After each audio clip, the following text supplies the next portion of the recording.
दिनांक 4 जुलै 2026 रोजी नांदेड येथील शासकीय विश्रामगृहात मुक्ता शिक्षक संघटनेची जिल्हास्तरीय महत्त्वपूर्ण बैठक उत्साहात पार पडली।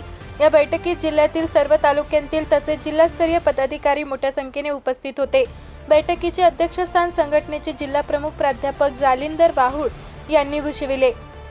बैठकीत शिक्षकांच्या विविध प्रलंबित प्रश्नांवर सविस्तर चर्चा करण्यात आली।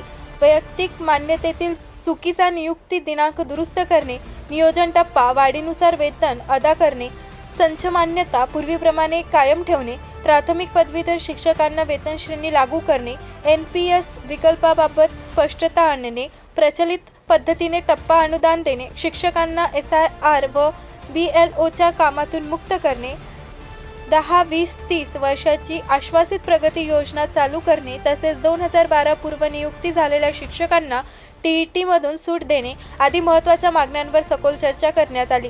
शिक्षकांच्या या सर्व प्रलंबित प्रश्नांबाबत शासन व शिक्षण विभागाचे लक्ष वेधण्यासाठी येत्या 10 ऑगस्ट 2026 रोजी नांदेड येथील शिक्षणाधिकारी कार्यालयासमोर तीव्र आंदोलन करण्याचा एकमताने निर्णय बैठकीत घेण्यात आला।